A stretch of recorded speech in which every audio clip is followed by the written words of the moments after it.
Temperature है कई सालों का उसने रिकॉर्ड तोड़ा है। और अमूमन जितने भी समाज सेवी हैं, चाहे वो विपक्ष है, तो इस बात को उठाता रहा है, क्योंकि हमने सहस्त्रधारा रोड पर देखा है जो तमाम वहाँ पर पेड़ कटे हैं। आजकल खलंगा में वहाँ पर पेड़ काटने की जो बातें चल रही है, तो कहीं ना कहीं अगर इसकी गहराई में हम लोग जाएं तो हमें पता चलेगा कि जो सरकार की योजनाएं जो बनाई हुई थी, किस प्रकार से उन पर पलीता लगाया जा रहा है अभी। उसका नुकसान जो है वो आम आदमी को झेलना पड़ रहा है। तकरीबन 15 लाख की आबादी पूरे, अगर देहरादून की मैं मानूं, देहरादून शहर के आसपास की, तो यही मामला आज कांग्रेस ने भी उठाया है। आज कांग्रेस ने बड़ी पीसी इसके ऊपर करी है। अभिनव थापर जी हमारे साथ हैं, कांग्रेस प्रवक्ता हैं, प्रदेश प्रवक्ता। सर, आज एक पीसी आपने करी है और उसमें आपने कुछ अधिसूचना का भी जिक्र किया है 1989 का, और तमाम आपने जो यहाँ का पॉल्यूशन स्तर जो बढ़ा है उसका भी जिक्र किया है। और अखबारों में तो हम खबर देख ही रहे हैं कि जिस प्रकार से पॉल्यूशन स्तर यहाँ पर बढ़ रहा है, गर्मी इतनी हो रही है, पसीने अभी भी आपको आ रहे हैं, इतना गर्मी हो रही है, भले ही हम यहाँ पे अभी उसमें बैठे हुए। क्या कुछ था पूरा मामला ये? देखिए, ऐसा है, जैसा कि आपको पता है, दून घाटी अधिसूचना 1989, दून वैली एक्ट 1989, इंदिरा जी जब यहाँ आई थी देहरादून मसूरी, उन्होंने देखा था लाइमस्टोन माइनिंग वगैरह होती है, तो उसका फिर कुछ पर्यावरणविद से उनका डिस्कशन हुआ। फिर उन्होंने कहा इसको, ये घाटी बचाने की जरूरत है, क्योंकि ये इको सेंसिटिव जोन था, सिस्मिक फोर्स, लाइमस्टोन यानी कि चूना इको सेंसिटिव जोन था। इस पे एक PIL थी सुप्रीम कोर्ट में 1988 में, उस PIL का रिजल्ट आया। उसको कंटेस्ट में लेते हुए, उसका सब लेते हुए भारत सरकार ने 1989 में एक एक्ट बनाया, दून वैली नोटिफिकेशन एक्ट। ये एक्ट आपको यमुना से लेके गंगा तक, तो आप डाक पत्थर, विकास नगर, कट्टा पत्थर, आप ऊपर आ जाओ, इधर सहसपुर हमारा, ये देहरादून, डोईवाला, ऋषिकेश, इधर मसूरी, और इधर टिहरी का जो नीचे का इलाका है, नरेंद्र नगर से लगता हो, उडारना, जो भी इलाका है, ये थोड़ा टिहरी डिस्ट्रिक्ट भी इसमें टच करता है। तो ये पूरा एक दून वैली माना गया, ये इको सेंसिटिव जोन है। यहाँ पे सिस्मिक जोन 4 में ये जगह आती है। यहाँ पे लाइमस्टोन माइनिंग बहुत होती थी। यहाँ पे माइनिंग को बचाने के लिए, रेड कैटेगरी में इंडस्ट्रियलाइजेशन ना हो, ये सब के लिए कि यहाँ की आबो हवा रहे। और खाली आबो हवा नहीं, अगर ये सब होगा तो ये सब सिस्टम कोलैप्स कर जाएगा। पूरे माउंटेन यहाँ फ्रेजाइल है, कमजोर माउंटेन है हमारा जो ये वैली है, देहरादून वैली जो है, ये कोलैप्स कर जाएगा तो लाखों लोग यहाँ, और प्लस पूरी आबो हवा, पर्यावरण, बहुत बड़ा एक इकोलॉजिकल बैलेंस इस जगह जो करती है। ये चला 1989 और 2024 में। आप खुद समझ जाओ कि आज इस देहरादून की धरती पे पॉपुलेशन का लोड 89 में ज़्यादा था या 2024 में ज़्यादा है।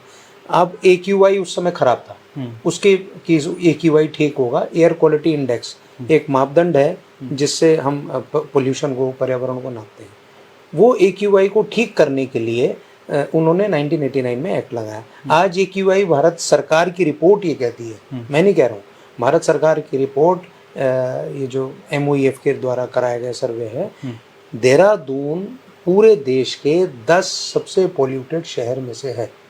टॉप 10 सबसे बुरी जो प्रदूषण की स्थिति है, हमारा PM10 जो आपकी ऑप्टिमम लेवल है उससे 3 गुना ज़्यादा है, मतलब जहाँ तक होना चाहिए उससे 3 गुना ज़्यादा है। तो ऐसे बहुत सारे उसमें है, लगभग 60 पेज की रिपोर्ट है। तो वो रिपोर्ट हमने अध्ययन किया। उसके बाद हमने एक प्रोग्राम पता किया भारत सरकार का। आश्चर्यचकित हो गया मैं तो, मतलब ये सरकार, इतनी बड़ी दिलेरी है इस धामी सरकार की कि ये मोदी के खिलाफ भी जाने को कोई गुरेज नहीं है इनको। मोदी जी ने 2019 में भारत सरकार ने NCAP का प्रोग्राम निकाला, नेशनल क्लीन एयर प्रोग्राम।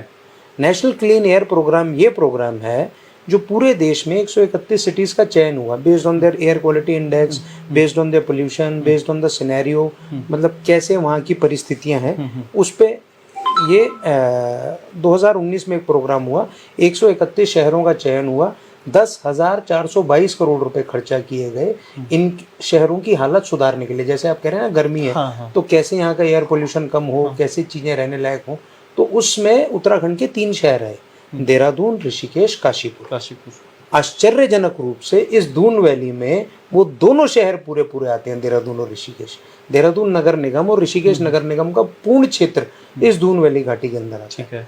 तो ये 2 शहर पे, एक तरफ तो भारत सरकार ने 68 करोड़ रुपए खर्च दिए कि यहाँ की आबो हवा ठीक हो। उत्तराखंड में 2 शहर खराब है, रिपोर्ट्स बन रही हैं, ये सब बन रहा है। 68 करोड़ रुपए किस चीज पे खर्च? 68 करोड़ रुपए इन्होंने कहा है कि हम एयर क्वालिटी इंडेक्स प्रोग्राम पे हमने खर्च किया है, कि शहर में प्लांटेशन करेंगे, ये सब करेंगे। वो प्लांटेशन पे हमारे यहाँ खलंगा कोई ये हाँ। 2000 पेड़ काट 2000 पेड़ रहे, काटने उसका इनको कोई नजर नहीं आ रहा है। तो मैं कह रहा हूँ जो स्टेट गवर्नमेंट है वो इतनी रैम्पेंट हो चुकी है, जो केंद्र सरकार के या तो ये नियम पढ़ नहीं रहे हैं हमारे अफसर और हमारे क्योंकि नेता। हमने देखा है जो सहजदारा रोड पे था वहाँ का टेम्परेचर जिस समय हम जाते थे पहले और अब के टेम्परेचर में बड़ा जमीन आसमान का फर्क पड़ गया। जो वहाँ पुराने लोग हैं खुद कहते थे कि पहले यहाँ जब हम शहर से जाते 3-4 डिग्री कम होता था, हाँ शहर से 3-4 डिग्री कम होता झारखंड था। का कम होता था, हाँ ठीक है, दिलाराम का टेम्परेचर कम होता था।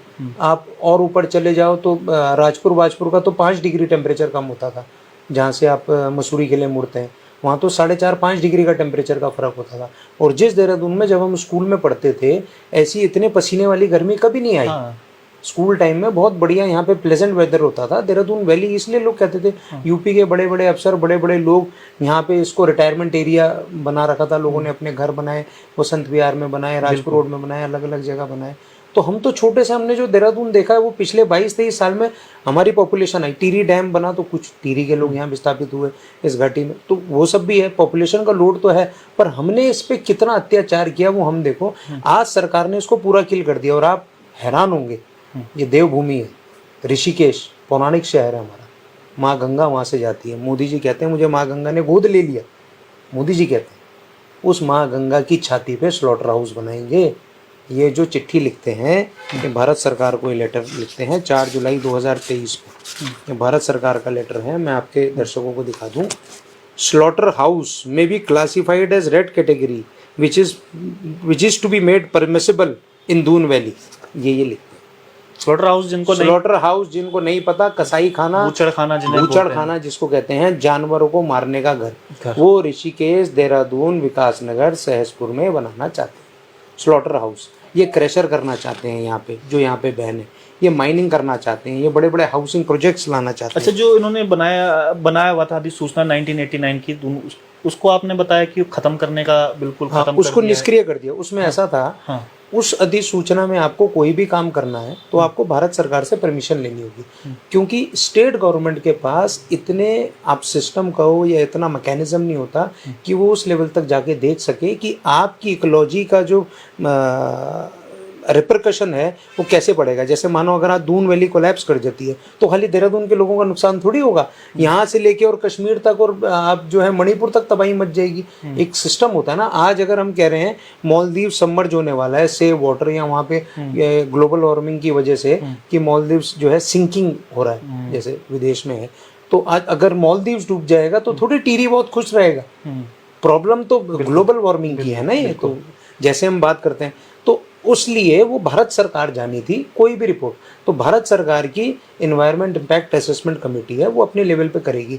इन्होंने यहाँ उसका एक ऑफिस खुलवा दिया भारत सरकार के एनवायरनमेंट इम्पैक्ट असेसमेंट का, कुछ जुगाड़ से कर दिया। कोई भी अभी तक दून वैली के कोऑर्डिनेट्स एरिया डिफाइन नहीं है कोई कहीं पे। यहाँ पे इन्होंने कहते हैं बॉयलर लगा दिया ऊपर नरेंद्र नगर के थोड़ा नीचे, अभी ये भी मेरे को पता चला है पोल्यूशन डिपार्टमेंट वालों ने उसको एनओसी दी है। किस किस लेवल पे ये काम कर रहे हैं आप इसका अंदाजा नहीं लगा सकते कि जिस जगह को बचाने के लिए देश की प्रधानमंत्री ने, जिस जगह को बचाने के लिए कई सरकारों ने, संसद ने एक एक्ट पास किया, उस एक्ट को कई सरकारों ने, ये मैं खाली कांग्रेस और बीजेपी की बात नहीं कर रहा हूँ, इंदिरा जी ने किया तो अटल जी ने भी हटाया नहीं, मोदी जी ने भी नहीं हटाया। मोदी भी उस पर काम कर रहे थे एनकैप प्रोग्राम पे, पर इन्होंने कोई गोल मोल करके ये चिट्ठी भेज के एमओईएफ से चिट्ठी निकाली 21 दिसंबर 2023 को शासनादेश कि ये निष्क्रिय कर दिया गया है। स्टेट को पावर है, स्टेट जो चाहे बिल्डिंग पास करे। आप सोचो यहाँ का एमडीडीए ने मास्टर प्लान बनाया, उस मास्टर प्लान को एक घिल्डियाल जी हैं पूर्व टाउन प्लानर हैं, उन्होंने चैलेंज किया तो मास्टर प्लान स्टे हो गया 2018 में। हाई कोर्ट ने स्टे किया कि आप बना ही नहीं सकते, ये इसमें बहुत सारे इश्यूज हैं जो आपको भारत सरकार से लेने पड़ेंगे दून वैली एक्ट के कारण। तो वो मास्टर प्लान उन्होंने, खैर सरकार है, सरकार सुप्रीम कोर्ट में चली गई और वो स्टे हो गया। आज भी वो केस पेंडिंग है, दून वैली से रिलेटेड केस सुप्रीम कोर्ट में पेंडिंग है। आपने दून वैली एक्ट ही हटा दिया, ठीक है। दून वैली से जो उसकी रीजनिंग थी बनाने की, हम आज कोई काम कर रहे हैं उसका रीजन है। अगर आज हम उस काम को देश काल परिस्थिति में हटाएंगे तो उसकी रीजन अलग होगी ना। लेकिन सर इसमें सवाल ये भी उठता है, क्योंकि आप विपक्ष से आते हैं, कि जो विकास हो रहा है फिर विकास किस तरीके से होगा अगर पेड़ नहीं काटे जाएंगे। जो अमूमन सवाल रहते हैं या जो बोलते हैं कि भाई जब पेड़ नहीं काटेंगे या मान जो सड़क चौड़ीकरण करनी हो जैसे सहजधारा में किया है, विकास फिर रुक जाएगा। देखिए, विकास के नाम पे आप विनाश नहीं कर सकते। Development has to be sustainable. अगर आप कहीं पे 4 पेड़ काट रहे हैं तो आपको 10 पेड़ का एफोरेस्टेशन का प्रोग्राम बनाना पड़ेगा। आप कोई भी काम कर रहे हैं बट आप उसको डेवास्टेटिंग नहीं कर सकते, आप उसकी तबाही नहीं ला सकते। बैलेंस बनाना जरूरी है पर्यावरण और विकास के बीच। स्पेशली इस फ्रेजाइल जोन में आप सिस्मिक जोन 4 में रह रहे हो, आपको पता है देहरादून में फॉल्ट लाइंस जाती हैं। उस फॉल्ट लाइन का इनको कोई इनको पता भी नहीं है। इनको मैंने आरटीआई लिया एमडीडीए से, इनको पता ही नहीं है फॉल्ट लाइन होता क्या है। वाडिया वालों से आप पूछो, फिर मैंने वहाँ से रिकॉर्ड निकाला है। फॉल्ट लाइंस वो लाइन है जो धरती का एक कमजोर सतह हो जाता है, जहाँ से वो आपका अकर करता है अर्थक्वेक, जहाँ से भूकंप आने की संभावना है। उन फॉल्ट लाइंस पे आप कंस्ट्रक्शंस कर रहे हो, ठीक है। आप सिस्मिक जोन 4 में कंस्ट्रक्शन कर रहे हो, ये देहरादून दून घाटी का तो पूरा एरिया सिस्मिक जोन 4 में आता है, आप उस पर कंस्ट्रक्शन कर रहे हो। आप यमुना वैली है, आप उसको बचाने की आज देखो। इधर गंगा घाटी है, गंगा की तरफ अभी हमारी प्रेस में जयेंद्र अमोला जी बता रहे थे कि पूरे उत्तराखंड का सबसे बड़ा कूड़ा घरा घुसते साथ गंगा के मुंह पे लगा रखा उन्होंने। तो मतलब शहरी विकास मंत्री वहाँ पे है, ट्रिपल इंजन की सरकार, वहाँ मेयर भी, शहर में भी हमारे यहाँ मेयर गामा थे अभी, और मुख्यमंत्री धामी जी थे, प्रधानमंत्री नरेंद्र मोदी जी थे। ट्रिपल इंजन की सरकार है यहाँ, वहाँ पे ट्रिपल इंजन की सरकार है। ऋषिकेश में भी मेयर, विधायक, मंत्री और एमपी सब इन्हीं के हैं। डबल क्या, ट्रिपल इंजन की सरकार में भी कोई ध्यान नहीं दे रहा है। और बीजेपी वोट मांगती है देवभूमि के नाम पे, बीजेपी वोट मांगती है कि इन्होंने तो ऐसा कर दिया। और ये कसाई हाउस, कसाई खाना कौन खोल रहा है? स्लॉटर हाउस की परमिशन आप ऑन रिकॉर्ड दे रहे हैं लिख के, उस धरती में जहाँ पे गंगा है, उस धरती में जहाँ पे जमुना है, और लोगों को कह रहे हैं अब रील मत बनाओ मंदिर में। उनको उनका धर्म ऐसे, मतलब उन पे इस तरीके से आप बंदूक तान रहे हैं। आप अपनी, अगर आपका यात्रा का फेलियर है तो आप उन पे इस तरीके से काम कर रहे हैं। आप पे पत्रकारों पे मुकदमा लिखाया जा रहा है कि आपने लिख दिया 25 किलोमीटर में 20 घंटे लग रहे हैं या 50 घंटे लग रहे होंगे, लग ही रहे हैं। जब जाम लगेगा तो लगेंगे। मैं खुद अभी 1-2 हफ्ते पहले गया हूँ ऋषिकेश, क्या नाम है, नटराज चौक से लेके और मुनि की रेती तक 3.5 घंटे में पहुंचा हूँ। कितनी देर है नटराज चौक से मुनि की रेती?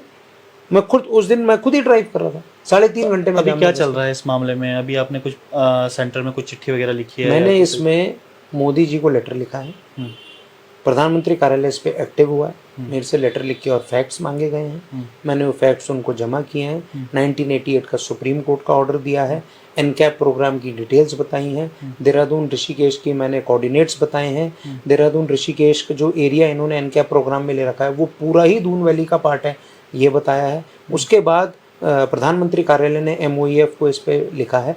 MOEF ने 13 फरवरी को, बहुत फास्ट एक्शन हुआ है, मैंने 8 फरवरी को चिट्ठी लिखी थी, 13 फरवरी को MOEF भारत सरकार ने, वन और पर्यावरण मंत्रालय भारत सरकार ने हमारे PCCF को, फॉरेस्ट डिपार्टमेंट को, उत्तराखंड को चिट्ठी लिखी है कि ये बहुत सीरियस मैटर है, इसको आप देखिए, इसको होल्ड पे कीजिए और रिपोर्ट्स दीजिए।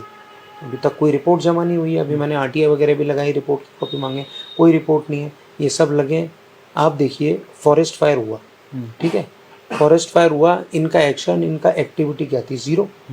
फॉरेस्ट फायर रुका कैसे? कोई मीटिंगों से थोड़ी रुका, इंद्र देवता की कृपा हुई, बारिश हुई, 2 दिन फॉरेस्ट फायर रुक गया। तो ये सब भगवान भरोसे चल रहा है। केंद्र सरकार के इन्वॉल्वमेंट के बाद, MOEF की चिट्ठी के बाद भी ये काम इन्होंने होल्ड पे रखा है, ये काम ये कर नहीं रहे हैं।